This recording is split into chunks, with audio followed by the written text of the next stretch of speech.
오늘 주시는 주의 말씀을 함께 보겠습니다. 사사기 6장 25절로 32절까지의 말씀이 되겠습니다. 한 절씩 보시고 마지막 절은 같이 보시겠습니다.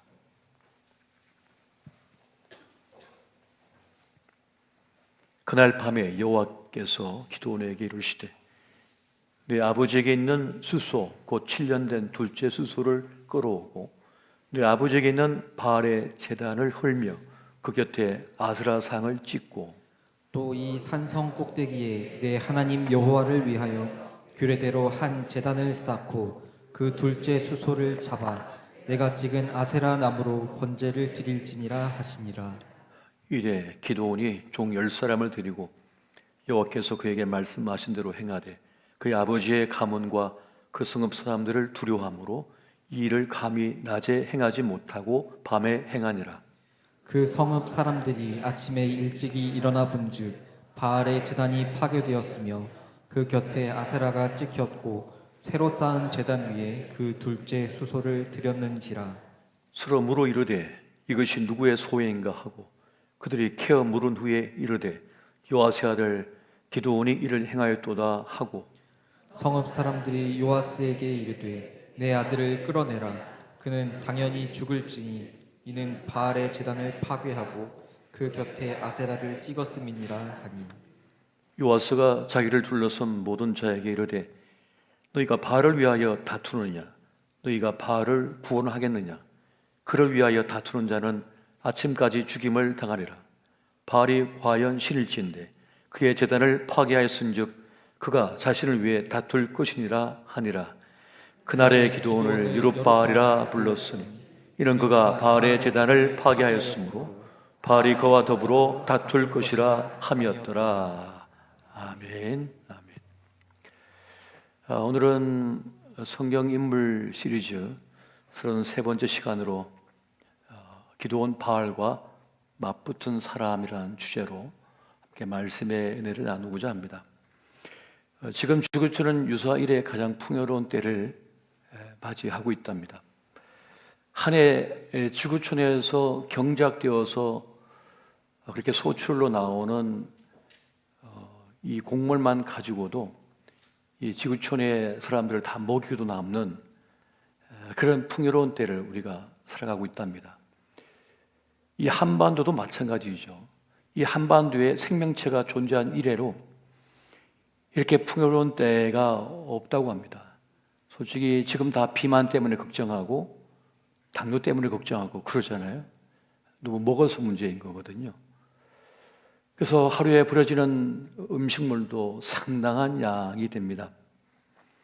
그럼에도 불구하고 지구촌은 여전히 기아와 싸우고 있고 풍요로우면 싸우지 않을 것 같았는데 분쟁이 끊이지 않고 전쟁의 소리도 계속 들려오고 있는 것을 보게 됩니다.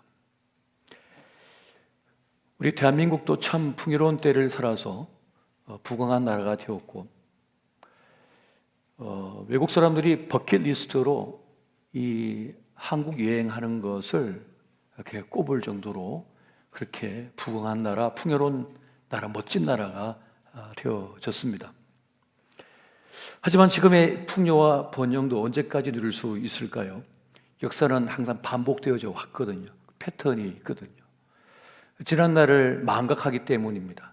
지난 과거의 실패와 아픔과 고통을 망각하면 다시 그 자리로 돌아가게 되어 있는 것이거든요.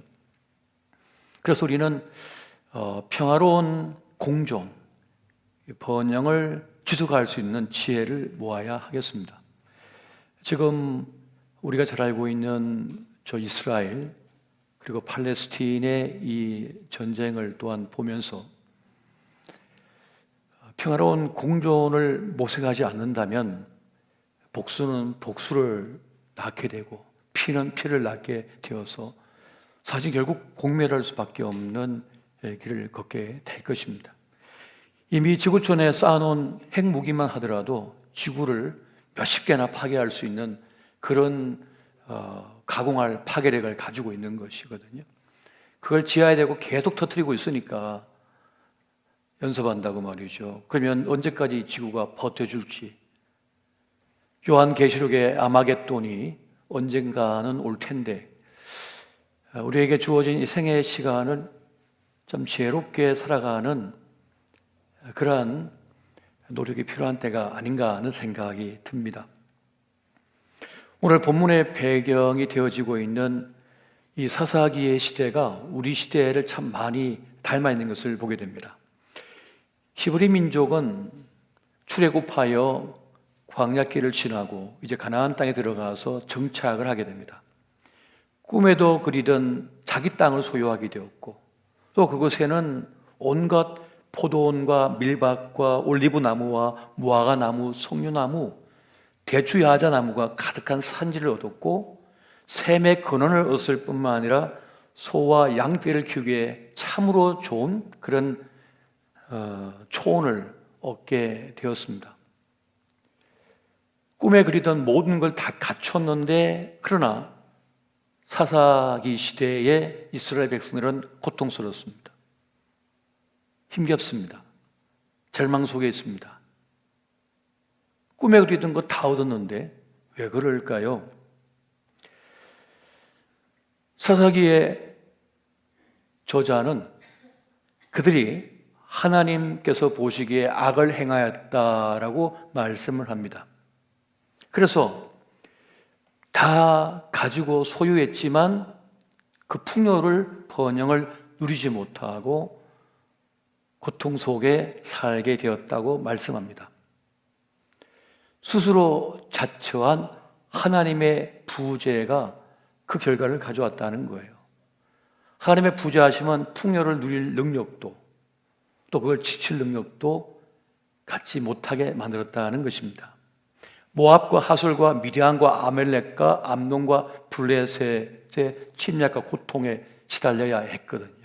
그런데 이전에 하나님께서는 그들을 이렇게 진멸하고 나가라고 말씀하셨지만 말씀을 따르지 않았어요. 순종하지 않았다고요. 그래서 그 결과를 지금 그대로 받고 있는 것입니다. 그러니까 사사기의 그래서 뭐라 합니까? 자기 소견에 좋은 대로 행하였더라. 아버지 어머니가 제발 이렇게 하면 안 된다고 그렇게 타일렀건만 귀뚱으로 듣지 않고 살다가 드디어 낭패당하면 아이고 그때 아버지가 이렇게 말씀하셨는데 아이고 그때 어머니가 그렇게 말씀하셨는데 하고 무릎을 치면서 통곡을 하죠. 그러니까 똑같다는 것입니다. 하나님을 잊어버리고 잃게 되자 꿈에 그리던 모든 걸 소유했지만 그걸 누릴 능력이 없는 거죠. 오늘 우리가 살펴볼 이 기드온이라고 하는 인물, 그런 어떤 사람이었냐 하면 그런 하나님의 부재를 아는 사람이었습니다. 주님의 부재를 깨달은 사람이었다는 것입니다. 한번 따라해 보십시오. 주님의 부재를 아는 사람. 하나님이 지금 나와 함께 하시는가 함께 하지 않는가를 아는 것이 중요하다는 거예요. 이걸 아는 사람이 중요하다는 거예요. 내 아들과 하나님께서 함께 하시는가 하지 않는가, 내 딸과 하나님께서 함께 하시는가 함께 하지 않는가, 우리 집에 하나님께서 함께 하시는가 함께 하지 않는가를 볼 수 있는 눈이 필요하다는 거예요. 돈도 있어요, 건강도 있어요, 아름다움도 있어요, 똑똑함도 있어요, 다 갖고 있는데 하나님이 과연 함께 하시는가 함께 하지 않는가를 볼 수 있는 눈이 있어야 된다는 겁니다. 하나님을 잃는다는 것은 무엇을 말하는 것일까요? 시편 50편 21절 22절 말씀을 같이 한번 보겠습니다. 시작. 내가 일을 행하였어도 내가 잠잠하더니 내가 나를 너와 같은 줄로 생각하였도다. 그러나 내가 너를 책망하여 네 죄를 내 눈앞에 낱낱이 드러내리라 하시는도다. 하나님을 잊어버린 너희여 이제 이를 생각하라. 그렇지 아니하면 내가 너희를 찢으리니 건질 자 없으리라. 하나님을 잊어버린 너희여 깊이 생각하라. 여러분, 인생을 잘 사는 비결이 어디 있을까요? 실력이 있어야 됩니다. 실력이. 탁구도 누리려면, 즐기려면 실력이 있어야 탁구를 누릴 수가 있거든요. 즐길 수가 있습니다. 실력이 없으면 고역이에요. 고통이에요. 인생이라고 하는 항해를 하는데 자기 인생의 배를 항해할 줄 모르면 어떻게 되죠? 그냥 지금 암초가 있는데 암초에 가다가 들이받는다니까요. 자동차 운전을 하는데 운전 실력이 없으면 어떻게 하죠? 올라타서 운전대는 못 잡았지만 이 속도를 어떻게 컨트롤할 수 없어가지고 그냥 갖다 박아버린다니까요. 실력이 없으면 자기 인생의 운전대를 붙잡았어도 키를 잡았어도 낭패를 당한다는 겁니다. 이게 중요한 거예요. 결혼 생활도 실력이 있어야 되거든요. 더불어 함께 사는 능력이 있어야 되거든요. 이 실력이 없으면 고초를 당합니다. 아픔만 남는 거예요. 저와 제 아내와 제 아들이 식당 와서 카페에서 차 한잔을 하려고 카페를 찾는데 아내가 저쪽에 파수구찌를 봤다는 거예요. 저도 본 것 같고 그래서 가는데 아들이 그럽니다. 이상해요. 엄마도 봤다 그러고 아빠도 봤다는데 자기 볼 땐 안 보인다는 거야. 아무리 봐도. 그래서 건물이 바로 앞에까지 왔는데 가만히 보니까 파수구찌가 아니라 투썸이었거든요. 그래서 제가 아들한테 그랬습니다. 너 나중에 여자친구나 애인이나 아내가 콩을 보고 팥이라고 그래도 그냥 팥인 줄 알라. 그래야 잘 사는 거다. 저는 투썸인 줄 알고 있습니다만은 아내가 파수구찌라고 하길래 그냥 그렇다고 했어요. 이게 잘 사는 법이거든요. 굳이 그거 틀렸다고 얘기해봐야 좋을 거 하나도 없어요. 그냥 가서 차 한잔 마시는 게 중요한 거지 그거 무슨 상관이 있어요, 상호가? 그랬더니 우리 아들이 알겠다고 그러더라고요. 직장 생활도 결국 뭡니까? 함께 더불어 사는 능력이 있어야 직장 생활을 잘할 수가 있는 거거든요. 함께할 능력이 없으면 아무리 똑똑해도 능력이 출중해도 살아남을 수가 없어요. 같이 더불어 사는 능력이 필요한 것입니다. 마찬가지로 하나님을 모시고 사는 능력이 있어야 돼요. 그게 실력이거든요. 그게 믿음의 실력인 것입니다. 하나님의 은혜가 우리 집에 머물게 해야 돼요. 하나님의 은혜가 떠나가게 만들면 안 된다고요. 사람도 좋은 사람을 내 곁에 머물게 해야 되고 악한 사람은 떠나가게 만들어야 되거든요. 그런데 좋은 사람 다 잃고 나쁜 사람만 옆에 두면 어떡합니까? 그럼 내 인생 망치는 거잖아요. 이것도 실력이 필요한 거거든요. 하나님의 은혜가 늘 우리 가정에 머물도록, 하나님의 은혜가 우리 자녀에게 머물도록 하는 것이 뭡니까? 실력이라는 거예요. 이게 영적인 실력이라는 것입니다. 우리 주님의 말씀 중에 그런 말씀 있잖아요. 불의의 재물로 친구를 사귀라 이렇게 말씀합니다. 원래 재물이라는 것은 의로운 것이 아닌데 그런데 그걸 가지고 친구를 사귀라 해서 친구가 뭡니까? 여기서 말하고 있는 친구는 예수님께서 말씀하시는 친구는 하나님이에요. 불의의 재물로 하나님을 사귀라는 거예요. 거룩하지 않는 재물이지만 그걸 가지고 하나님을 섬길 수 있어야 된다는 거예요. 하나님을 가까이 할 수 있어야 된다는 거죠. 여기서 말하는 불의의 재물은 악한 재물 이런 뜻이 아닙니다. 재물 자체는 의롭지가 않으나 그것을 가지고 주님을 모실 수 있어야 된다는 거죠. 재물로, 시간으로, 모든 기회를 통하여 하나님을 모실 수가 있어야 된다는 사실입니다. 여러분, 이 세상에는 금수저 따위는 없습니다. 다 하루살이입니다. 기껏 살아야 몇 년 안 돼요. 금세 떠나요. 요즘 제가 장례를 참 많이 모셨잖아요. 지금까지 얼마나 많은 분들을 제가 장례를 모셨습니까? 저는 그 장례 모실 때마다 제 마음에 큰 책임감을 느끼고 그리고 엄숙함을 또 정중함을 느껴요. 그분이 인생을 이 땅에 오셔서 열심히 사시다가 이제 초라한 모습으로 이 세상을 떠나는 쓸쓸한 자리거든요. 그 배운 길을 제가 맡았다고 생각하기 때문에 정말 마음을 가다듬고 정성을 다해 그 장례를 모시는 겁니다. 정말 중요한 자리이거든요. 올 때는 어떻게 해드릴 수가 없었지만 떠날 때야 정중하게 배웅해 드릴 수 있는 바로 그 그 자리에 있는 거거든요. 그런데 보면 그렇게 오래 살질 못하셔요. 그렇게 건강하게 오래 못 사시더라고요. 이 자리에 계신 여러분들 몇 년 남았습니까? 알 길이 없습니다만 그리 길지 않으시잖아요. 한 100년 남으셨어요? 아니잖아요. 눈 딱 감고 떠보면 벌써 1년 지났고, 눈 딱 감고 나면 벌써 10년 지났는데 얼마나 소중한 시간입니까? 금수저 따위는 없어요. 돈이 있고 외모가 있고 건강이 있고 사람이 있고 땅이 있어도 건물에서 또 잘 사는 게 아닙니다. 하나님이 없는 인생은 다 망한 거예요. 망한 인생이라고요. 하나님이 없으면 그 앞에 지옥문이 열려있기 때문에 그렇습니다. 현관문 열고 바로 지옥문. 얼마나 불행한지 몰라요. 근데 고난 속에서 우리는 하나님을 찾게 되고 하나님을 깨닫게 됩니다. 내 한계, 내 길 끝나는 그 자리에서 우리는 하나님을 찾게 돼요. 전능하신 주님을, 구원의 하나님을 찾게 되죠. 그래서 고난은 유익이라고 말씀하는 것입니다. 고난은 죄를 멈추게 합니다. 고난은 교만을 멈추게 합니다. 교만은 어리석음을 멈추게 해요.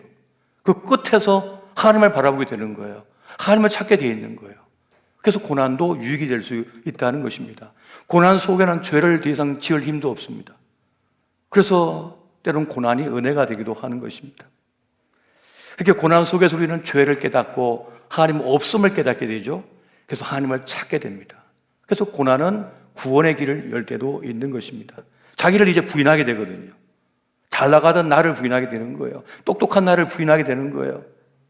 그렇게 하나님을 바라보게 되는 것입니다. 그런데 만약 실패와 고통 속에서도 아픔 속에서도 하나님을 찾지 않은 인생이 있다면 그건 이미 심판받은 것입니다. 가장 불행한 인생이 되는 것이죠. 그렇게 기도는 하나님의 부재를 깨달은 사람이었던 것입니다. 두 번째, 이 기도는 기도 응답의 사람이었습니다. 한번 따라해 보십시오. 기도 응답의 사람. 응답의 사람. 기도원이 등장하기 전에 이스라엘 백성들은 미디안의 압제 속에서 하나님께 부르짖게 됩니다. 이 고통에서, 이 절망에서 벗어나게 달라고 그렇게 구해요. 그런데 그 부르짖음에 기도의 응답으로 등장한 사람이 바로 기도원이라고 하는 사람이었습니다. 사사는 원래 지도자죠. 지도자입니다. 그들은 약탈자들을 몰아내고 백성 사이의 갈등을 중재하고 그 백성을 이끌어가는, 하나님께로 인도하는 그런 지도자였습니다. 그 백성들의 기도의 응답으로 나타난 사람이 바로 기도원이었던 거예요.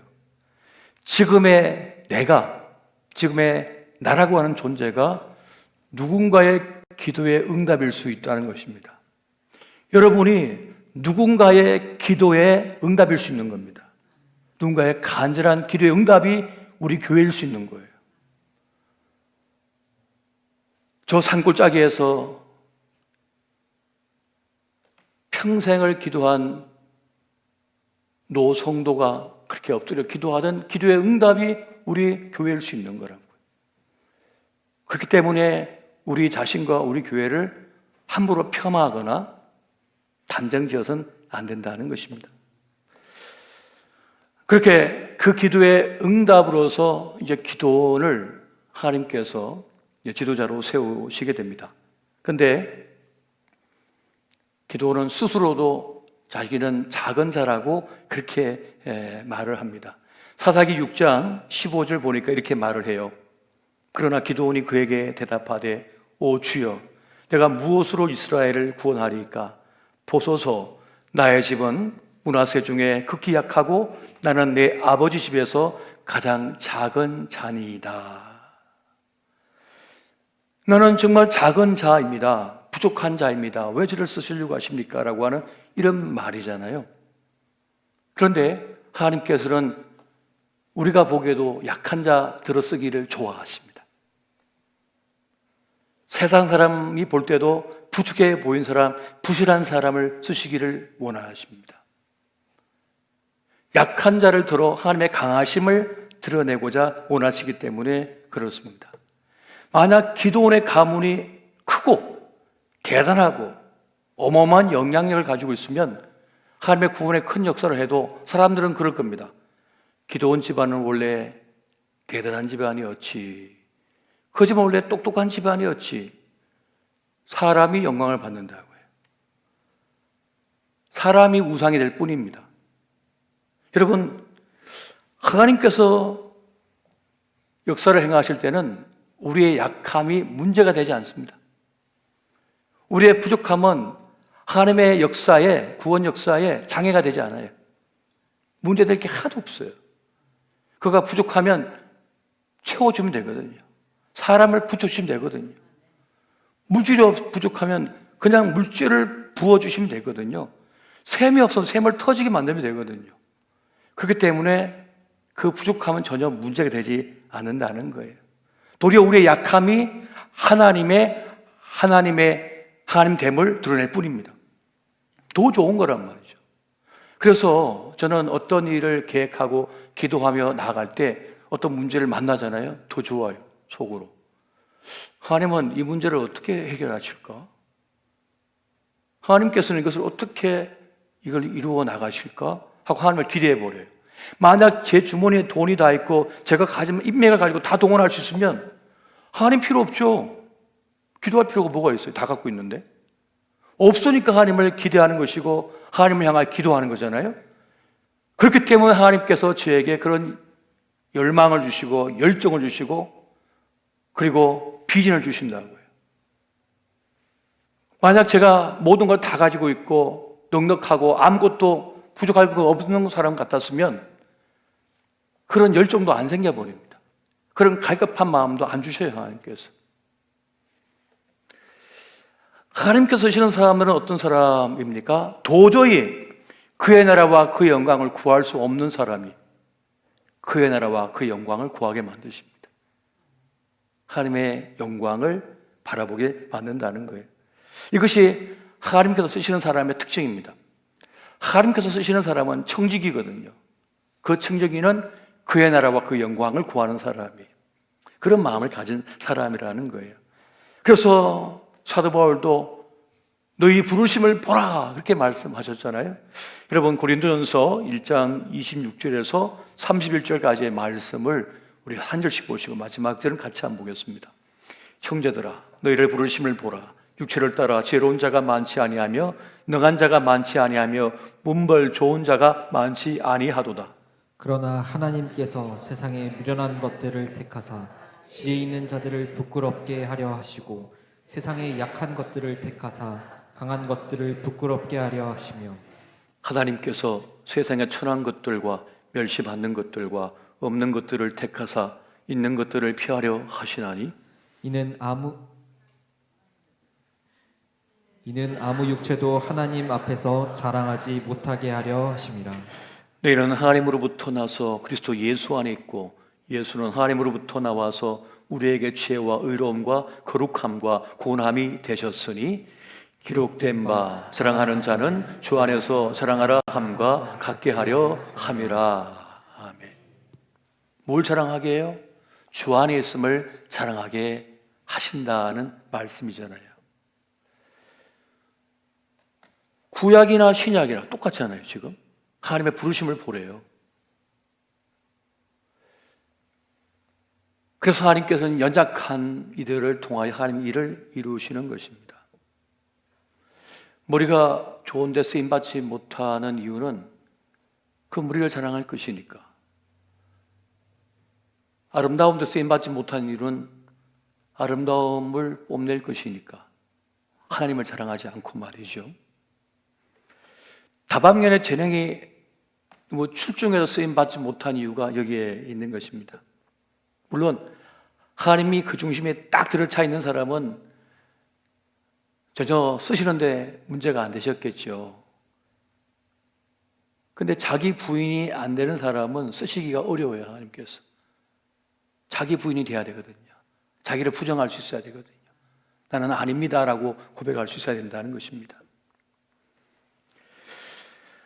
손해가 나도 따를 수 있는 사람, 그 나라와 그 일을 구할 수 있는 사람, 성질이 나도 그 나라와 그 일을 위하여 자기를 죽일 수 있는 사람, 하나님의 뜻에 자신을 포기하고 밀어놓을 수 있는 사람인가? 그 사람인가? 예요. 과연 그것이 되는가라고 하는 것입니다. 사무엘상 16장 7절 말씀으로 이런 말씀이 있잖아요. 여호와께서 사무엘에게 이르시되 그의 용모와 키를 보지 말라. 내가 이미 그를 버렸노라. 내가 보는 것은 사람과 같이 아니하니 사람은 외모를 보거니와 나 여호와는 중심을 보느니라 하시더라. 그 중심에 주님이 있어야 된다는 것이죠. 하나님께서 사무엘에게 말씀하시잖아요. 내가 이미 그를 버렸노라. 주님께서는 예지의 하나님이시니 여기만 보신 분이 아니라 이 너머까지 보시는 분이시니 그 많은 형제 중에 다윗이 나이는 어리지만 그 중심에 뭐가 있는지를 보셨단 말이죠. 그래서 다윗을 사용하신 것을 보게 됩니다. 그렇게 우리는 누군가의 기도의 응답으로 지금 부름을 받은 것입니다. 내가 부족해 보여도 연약해 보여도 나는 너무 부족해요. 나는 정말 아무것도 아닙니다. 라고 하기 때문에 그 사람 자격이 있는 거예요. 난 준비가 다 됐어. 나밖에 누구 있어? 준비가 안 된 거예요. 아직 내가 누군데 하는 게 있잖아요. 내가 누군데 그러면 아니 자격이 없는 거예요, 이 사람은. 본인도 고통스럽고 다른 사람도 실족하게 만듭니다. 나는 아니요. 주님밖에 없습니다. 그래서 모세도 자기를 부인할 때 쓰임받은 거고요. 베드로도 3번 부인하고 도망쳤었잖아요. 자기를 부인할 때가 되어서 그것 쓰임받는 것이고, 사도 바울도 마찬가지 아닙니까? 다소에 가서 칩거하고 있는 그를 불러왔잖아요. 다 자기 부인이 된 사람들을 주님께서 쓰신 모습을 여기서 볼 수가 있는 거예요. 나 똑똑해, 나 대단해 하는 사람치고 사람 시험 들지 않게 하는 사람이 없어요. 다 시험 들게 만들어요. 그런데 나는 아무것도 아닙니다 하는 이들이야말로 자기를 죽이고 낮추고 다른 사람을 세워내는 사람인 것이죠. 바로 궁율의 사람, 자비의 사람이 될 수가 있는 거예요. 한 번은 저희 구목 동기가 씩씩거리길래 무슨 일인가 하고 물었어요. 저는 이제 부안에서 첫 공부하고 이 친구는 저보다 한 6살, 동기지만 6살 어려요. 기수가 같지만. 그 이제 제주도에서 목사역을 하는데 행정실에 있는 중위가 그렇게 괴롭히더래요.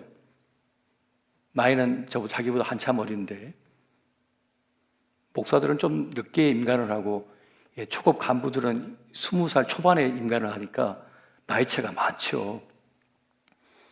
참다 안 돼가지고 모슬포 해변가로 불렀답니다. 밤에. 그래서 딱 나왔더래요. 그래서 이 친구가 머리통을 꽉 잡았답니다. 머리카락을 꽉 쥐고 있으니까 이 친구가 움직일 수가 없는 거예요. 워낙 이 친구가 한 강호동 같은 권력을 갖고 있는 친구예요. 저보다 덩치 훨씬 크고 막 어마어마한 친구인데 딱 쥐고는 있으니까 왜 이러십니까? 목사가 왜 이러십니까? 그러니까 오늘 너 죽고 나 죽자 갖고 네가 뭔데 자꾸 방해를 하고 그러냐. 그래서 막 딸들이 한 20분을 물에 초를 여러분 자꾸 잡혔다고 생각해 보십시오. 막 온몸에 땀이 나고 난리도 아니잖아요. 머리는 시뻘개지고. 그랬더니 죄송합니다. 잘못했습니다. 그러더랍니다. 그래서 사이좋게 지내자. 그러고 이제 들어왔대요. 그런데 이 친구가 그런 겁니다. 마음에 이게 걸리는 거예요. 그걸 그냥 사랑으로, 궁율로 극복했어야 되는데 혈기를 못 이겨가지고 그렇게 했잖아요. 그러니까 저한테 그 얘기를 하는 겁니다. 아이고, 아직 멀었다, 너도. 그래서 이제 같이 차 한잔 마시고 기도해주고 그랬는데 지금은 저 워싱턴에서 아주 목회를 잘하고 있습니다. 잘하고 있어요. 다른 목사가 돼가지고. 그런 것이죠. 이 혈기도 죽고 내가 누군데 하는 것도 죽어야 드디어 이제 제대로 하나님의 일을 맡은 사람이 되는 거죠. 그런 게 있습니다. 세 번째는 기드온은 바알과 맞붙은 사람입니다. 하나님은 어떤 분이신가 하면 그 사람의 가능성을 보시는 분이세요. 하나님은 그 속에 뭐가 들어있는지를 보시는 분이신 거죠. 사람들은 기드온이 형편없다 생각할지 모르지만 기드온 그 속에 있는 열망과 열정이 있음을 보신 거예요. 숨어서 타작을 하고 있는 기드온에게 하나님의 천사가 찾아오죠. 천사인 줄 알아본 이제 기드온이 하소연을 합니다. 우리 선조의 하나님께서는 저 홍해를 가르게 하시고 광야길을 지나오신 기적의 하나님이신데 그 기적은 다 어디 갔습니까? 우리 승리의 하나님은 다 어디 계십니까? 라고 그렇게 말을 하죠. 그러니 천사가 하나님의 명을 전하죠. 사사기 6장 14절 말씀입니다. 여호와께서 그를 향하여 이르시되 너는 가서 이 너의 힘으로 이스라엘을 미디안 손에서 구원하라. 내가 너를 보낸 것이 아니냐 하시니라. 네가 미디안에서 이 이스라엘 백성을 구원해내라 라고 하시면서 명을 전하시는 거예요. 기드온은 자기는 자기 가문에서도 가장 약한 존재, 자기 가문은 그 12지파 중에 가장 약한 그런 지파인데 어떻게 이걸 할 수가 있겠습니까? 라고 하지만은 하나님의 뜻이 분명함을 알고 그러면 증표를 보여달라고 그래요. 증표를 보여주세요라고 말을 하는 거죠. 그래서 이 천사가 알려준 대로 염소 새끼 한 마리로 요리를 만들고 또 무교병을 만들어서 천사에게 가지고 옵니다. 천사는 그 고기와 무교병을 바위에 놓고 국물을 그 위에 부으라고 말을 하죠. 그리고 천사가 지팡이 끝으로 그것을 대자 바위에서 불이 나와서 그 재물을 다 태워버리게 됩니다. 그리고 하나님이 자신과 함께하고 있는 걸 깨달은 그 기드온에게 그날 밤에 뭐라고 명령하시냐면은 너는 네 아버지의 어린 수소 한 마리와 7회 된 수소 한 마리를 끌어다가 네 아버지 집에 있는 그 바알 제단을 허물고 아세라상을 찍어 버리라 라고 말씀하면서 그 찍은 걸 가지고 산성에 올라가서 거기서 하나님을 위하여 번제를 올리라 라고 명하십니다. 그 말씀을 듣고 이 기드온은 10명을 데리고 그 일을 진행하죠. 바알의 제단을 다 허물어 버리고 아세라 목상을 다 찍어서 그걸 가지고 산성에 올라가서 거기서 번제를 하나님께 올려버리는 거예요. 그랬더니 그 다음날 아침에 난리가 났습니다. 그 지역의 사람들이 이 바알 제단이 무너지고 아세라 목상이 찍어져 없어졌고 저 산성 위에서 지금 제단 불이 타오르고 있는 걸 보면서 충격을 받아버리는 거죠. 기드온은 이것 때문에 무척이나 충격을 받기보다는 기드온은 이것으로 인하여 사람들에게 주목을 받아버리죠. 그래서 기드온을 향해서 사람들이 기드온을 없애야 된다라고 하는 그러한 충지를 모으게 됩니다. 그래서 그 아버지에게 찾아오죠. 요아스에게 찾아옵니다. 그리고 기드온을 내놓으라고 합니다. 근데 기드온은 그 장면을 지켜보고 있죠.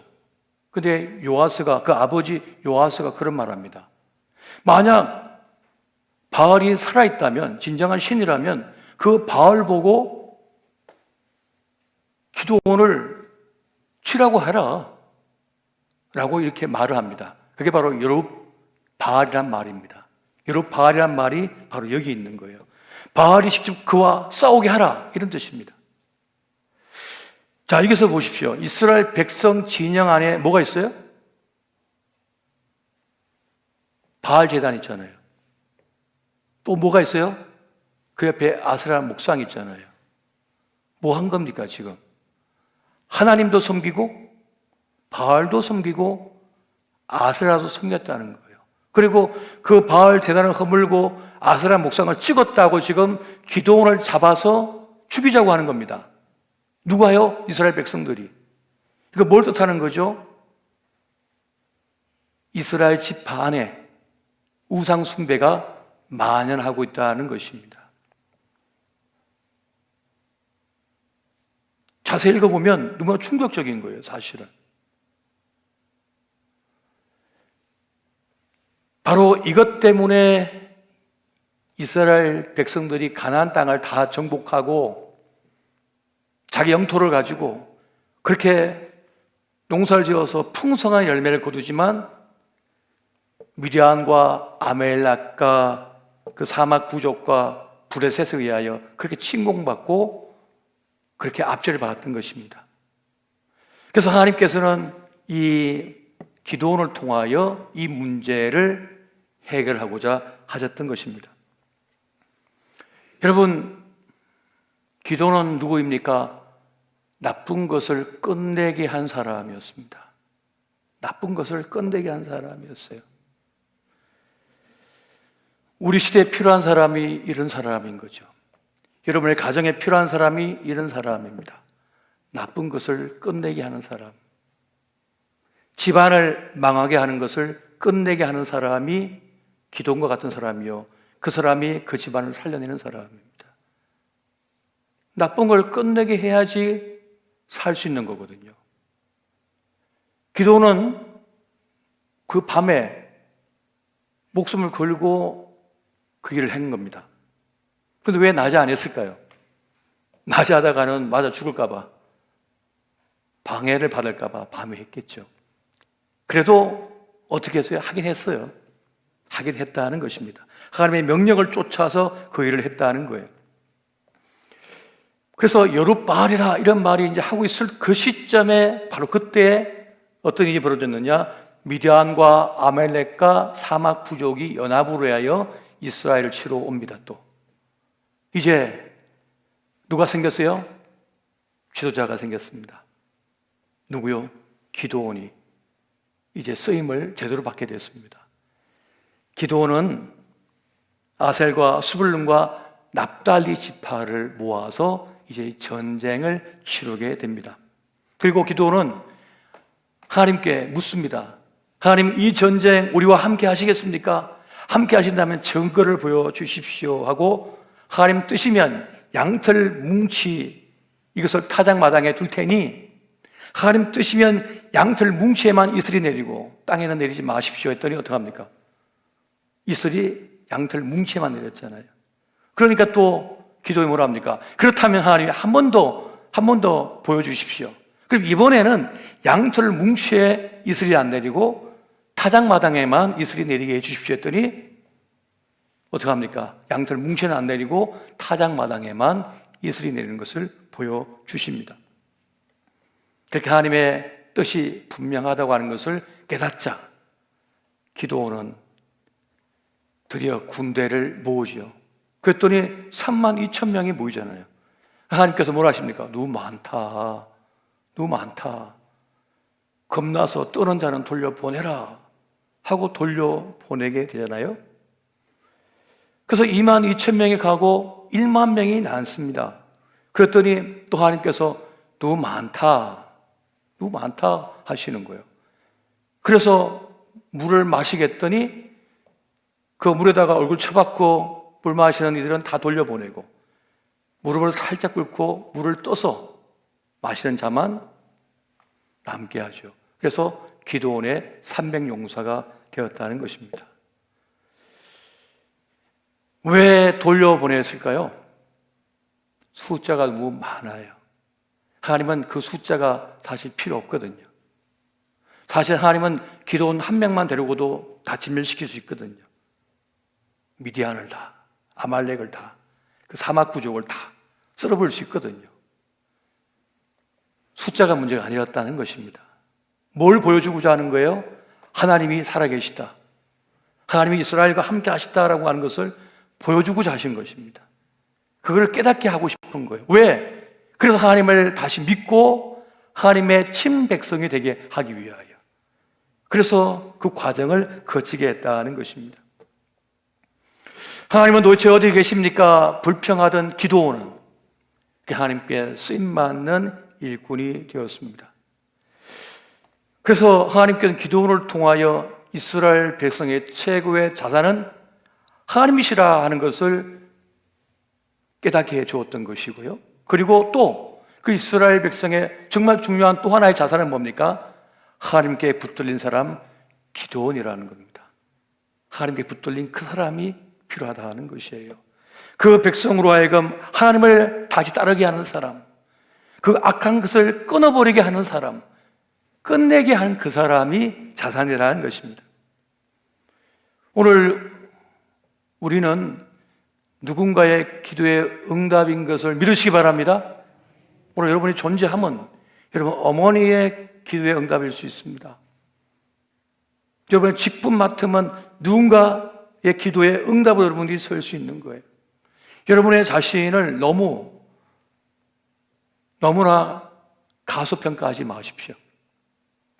세상 사람들이 입혀준 옷으로 여러분 자신을 스스로 재단하여서 절망하지 마시기 바랍니다. 세상 사람들은 아파트 몇 평수에 살고 있어, 어떤 차를 타, 어떤 옷을 입었어, 어느 학교 나왔어, 뭐 하고 있어 라고 하면서 그걸 가지고 사람을 평가하고 재단하고 껍수를 매기는데 거기에서 다 인생들이 절망하고 있죠. 다 패배자가 되고 있죠. 그러나 하나님을 믿는 사람은 그런 세상의 시선으로 사람을 보지 않는다는 것입니다. 하나님의 시선으로 우리의 삶과 인생을 보고 세상을 바라본다는 사실이에요. 그래서 하나님께서 함께 하시는 한 우리는 실패자가 될 수 없음을 믿으시기 바랍니다. 하나님께서 함께 하시는 한 우리는 실패자가 될 수가 없는 것입니다. 하나님을 잊어버린 우리 시대에 구원의 하나님을 되찾게 해주는 것이 우리의 사명입니다. 다시 하나님을 되찾게 해주는 거예요. 여러분의 가정의 자녀가 하나님을 잃어버렸다면, 잊어먹었다면 하나님을 되찾아 주십시오. 그것이 여러분의 역할입니다. 책임입니다. 여러분의 지인이, 여러분의 주변의 사람들이 하나님을 알지 못하고 하나님을 잊어버리고 잃어버렸다면 다시 하나님을 되찾게 해주는 것이 우리의 책임이에요. 우리의 사명이라는 것입니다. 기꺼이 우리 시대의 우상을 맞서 싸우며 그 바알의 제단을 부셔버리고 그 아세라 묵상을 도끼 찍어서 끝장내 버리고 그걸 태워가지고 하나님께 제단에 예배의 불을 올려드렸던 것처럼 다시 그 하나님께 올려드리는 번제를 드리게 하는 사람, 예배를 드리게 하는 사람이 누굽니까? 기드온이요. 그리고 우리가 우리 시대의 기드온이 되어야 한다는 사실입니다. 할렐루야. 제단불이 꺼져버렸어요. 예배불이 꺼져버렸다고요. 그래서 기드온은 하나님 명령대로 바알 제단을 부셔버리고 아세라 묵상을 가져다가 제일 꼭대기 산성에 불을 붙여가지고 제물을 바쳐서 하나님께 번제를 올려드렸다고요. 꺼진 예배의 불을 다시 지펴낸 사람, 그가 기드온이었다는 것입니다. 여러분, 예배의 불을 다시 일으키시기 바랍니다.